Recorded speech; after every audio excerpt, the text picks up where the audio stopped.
வருடக்கணக்காக ஞானத்தை பயில்கின்றேன். ஆனாலும் பயம் என்னை விட்டு அகலவில்லையே! என்ன காரணமோ? என்ன தீர்வோ? என்பது இன்றைக்கான கேள்வி. அ அதாவது ஒரு விஷயத்தை நாம் கற்றுக்கொண்ட மாத்திரத்தில் பயம் விலகிவிடுமா? அப்படின்னா, விலகாது. இப்ப கற்காம விலகிடுமான்னா, கற்காமலும் விலகாது. கற்றல் என்பது அடுத்த படிக்கு செல்ல வேண்டும். அப்போ பிராக்டிகலி எக்ஸ்பீரியன்சிங்ன்னு ஒண்ணு இருக்குல்ல. எக்ஸாம்பிள் நான் அடிக்கடி சொல்றது தான். நீச்சல் குளத்துக்கு நீ போற. ஒரு நீச்சல் கத்துக்கணும்னு போற. நீச்சல கத்துக்கிட்ட. புக்கு புக்கா கத்துக்கிட்ட. வருஷக்கணக்குல கத்துக்கிட்ட. தண்ணீல குதின்னா பயமா தான் இருக்கும். பின்ன இத்தன வருஷமா நான் கத்துண்டேனே! அது வேஸ்ட்டா? அப்படின்னு கேட்டா, வேஸ்ட் கிடையாது.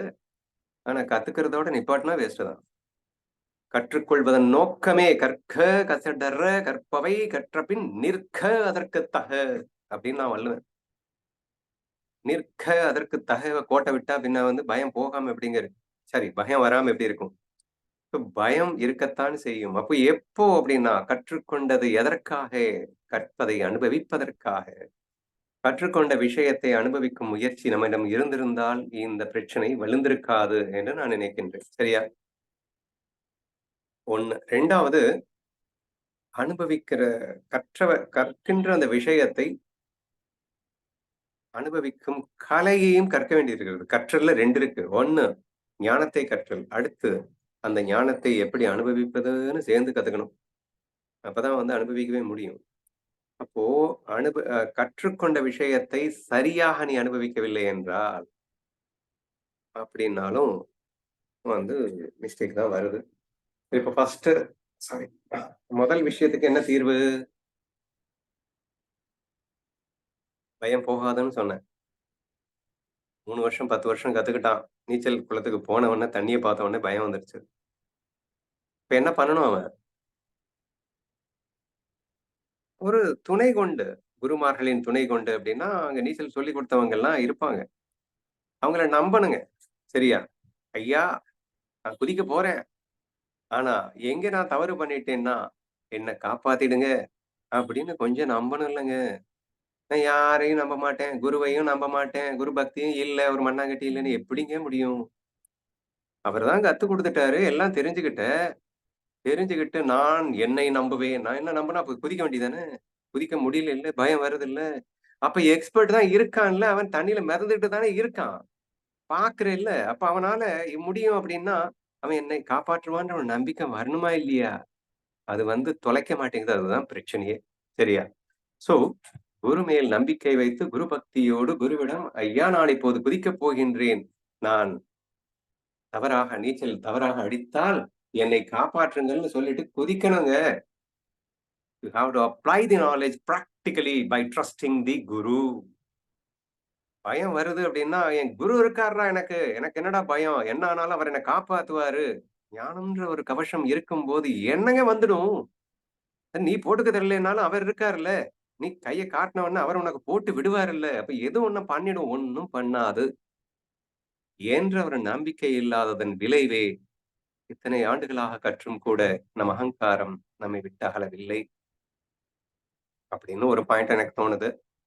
வேற என்ன சொல்லலாம் அப்டின்னா, கற்றலே ஒரு அகங்காரத்த குடுத்துருது. என்ன பண்ண சொல்றீங்க? "ஐ ஹேவ் லேர்ன்ட் எவ்ரிதிங்" அப்படின்னு அந்த ஐய புடிச்சுக்கிட்டேன்னா, ஐய விரட்டுறதுக்காக நம்ம ஞானத்த கத்துக்கிட்டு, அந்த ஐய புடிச்சுக்கிட்டதுக்காக ஞானத்த கத்துக்கிட்டா என்னங்க ஆகும்? ஸோ அந்த வில்லங்கமும் இருக்குங்க.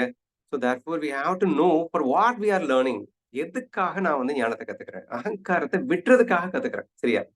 பட் அதுவே மிஸ் ஆயிட்டு நான் அகங்காரத்த வளர்க்கறதுக்காக கத்துக்கிறேன் அப்படின்னு ஆயிருச்சுன்னா, பின்ன எங்கேருந்து போகும்? நீ 10 வருஷம் என்ன 100 வருஷம் கத்துக்கிட்டாலும் அந்த அகங்காரம் போகாது. சோ வெரி பேசிக்கலி உன்னுடைய இன்டென்ஷன் ஆஃப் லேர்னிங் ஏன் இந்த ஞானத்த கத்துக்கிறோம் அப்படிங்கிற அந்த இன்டென்ஷனே கரப்டடா இருந்தது அப்படின்னு சொன்னா, டோட்டலி அவுட் தான். இன்னும் நெறைய பேர் ஞானத்தை கற்றுக்கொண்டால் நான் ஒரு கீர்த்தன்காராக மாறிவிடுவேன். பணம் கிடைக்கும், புகழ் கிடைக்கும். இன்னைக்கு பெரிய பெரிய ஆசிரமங்கள்ல வைத்துக்கொண்டு சாமியார் தாங்க கோடிக்கணக்குல சம்பாதிச்சுட்டு இருக்காங்க. ஏன்டா ஞானத்த கத்துக்கிற? சம்பாதிக்கணும்னா இன்னைக்கு சாமியார் ஆனா தான்ப்பா முடியும். அப்படின்னு எல்லாம் நெறைய பேர் லாஜிக் பேசிட்டு இருக்காங்க. So in this way, if we totally misunderstand this particular object, அப்ஜெக்டிவே என்னன்னு தெரியலன்னா பின்ன என்ன ஆகும்? இந்த மாரி சொதப்பல் வரத்தான் செய்யும். ஸோ அதையும் கண்டிப்பா நம்ம உணரணும் அப்படின்னு நான் கேட்டுக்கிறேன். நெக்ஸ்ட் நம்ம குரூப்ல என்ன ஆகும் அப்படின்னா, நல்ல ஸ்ட்ரெஸ்ல இருக்கும்போது, நீங்க எல்லாருமே வந்து ஏதோ ஒரு ஸ்ட்ரெஸ்ல இருந்து, ஆனால் இந்த ஞானத்தை கேட்டதன் விளைவாக ஒரு கூல் டவுன் கிடைக்குது. அதனால தான் வந்து கன்டினியூஸா இன்னைக்கு வரைக்கும் நீங்க கேட்டுட்டு இருக்கீங்க அப்படிங்கிறது என்னமோ உண்மதான் இல்லையா? பட் என்ன ப்ராப்ளம்ன்னா, ஸ்ட்ரெஸ்ல இருக்கும்போது நீங்க இந்த ஞானத்த அப்ளை பண்றீங்க, கூல் டவுன் கிடைக்குது, ஸ்ட்ரெஸ் ரிலீவ் ஆகுது. அதுக்கப்புறம் தேவையில்ல. அடுத்து ஸ்ட்ரெஸ் வந்ததுக்கு அப்புறம் தான் அப்ளை பண்ணி தொலைக்கணுமாங்க? கஷ்டம் வந்தா மட்டும் தான் ஞானம் வேணும்னு நினைக்கணுமா? ஒவ்வொரு கணமும் பேரானந்தத்தில் திளைக்க வைக்கக்கூடிய இந்த அற்புத ஞானத்தை துன்பத்தை தீர்க்கறதுக்காக மட்டுமே பயன்படுத்த வேண்டும் என்று நினைக்க வேண்டுமா? நினைச்சு தொலைறோம் அப்படின்னு நினைக்கிறேன். சோ அதுவும் ஒரு காரணமாக இருக்கலாம். சோ துன்பத்தை தீர்ப்பதற்கு கொடுக்கப்பட்டதல்ல ஞானம். துன்பம் என்ற சுவடை இல்லாமல் செய்வதற்கு கிடைத்ததுதான் ஞானம். அப்போ அப்ளிகேஷன் அப்படிங்கிறது கஷ்டம் வரும்போது காட்டுவதல்ல. ஒவ்வொரு கணமும் எல்லோரையும் சமமாக நேசிக்க வேண்டும். அப்போது கிடைக்கும் அந்த பேரானந்தத்தில் திளைத்துக் கொண்டே இருக்க வேண்டும். அப்ப ப்ராப்ளமே வராது. வந்தாலும் அது ப்ராப்ளமா தெரியாது. So this is the way you must practice அப்படிங்கிறது நமக்கு தெரியல. ஒரு துக்கத்துக்கு நிவாரணமாக ஞானத்தை கையாண்டு விட்டால், நீ எத்தன வருஷம் அத கையாண்டிருந்தா, துக்க நிவாரணத்துக்கு மட்டும் ஹெல்ப் பண்ணணும்னு வேணா வச்சுக்கோயேன். How good it leads to a permanent happiness.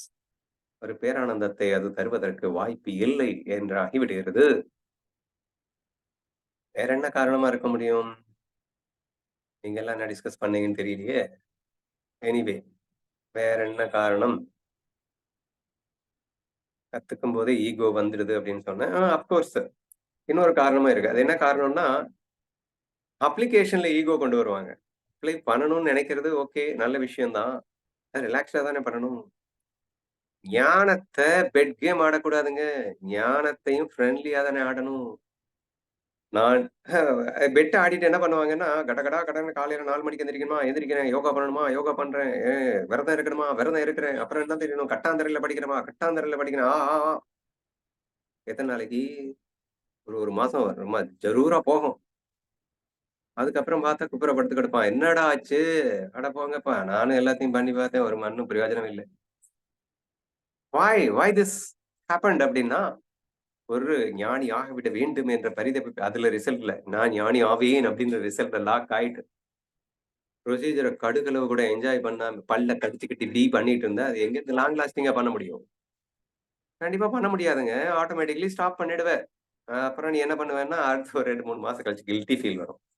உடனே ஐய்யய்யோ! தப்பு பண்றோம்ல அப்படின்னு சொல்லிட்டு மறுபடியும் ஆரம்பிப்பேன். மறுபடியும் வந்து பல்ல கடிச்சுக்கிட்டு ஆரம்பிக்கிறியா? மறுபடியும் விட்டுடுவேன். ஸோ கன்சிஸ்டன்சி இருக்காது. 10 வருஷமா கத்துக்கிட்டேன்னா, 10 வருஷமா நீ கான்ஸ்டன்ட்டா பிராக்டிஸ் பண்ணிருக்கியான்னு யோசிச்சு பாரு. பண்ண மாட்டோம்.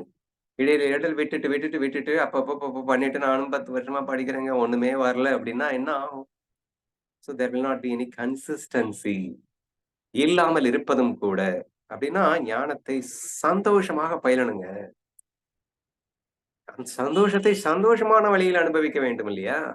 அதுல கோளாறு வந்ததன் விளைவாகவும் இந்த தடுமாற்றம் ஏற்பட்டிருக்கக்கூடும். இம்மாதிரியான விஷயங்களை நாம் ஆய்வுக்கு எடுத்துக்கொண்டு தடுமாறாமல் ஓரொரு க்ஷணமும் கிருஷ்ண உணர்விலே திளைத்துக் கொண்டிருக்க வேண்டும்.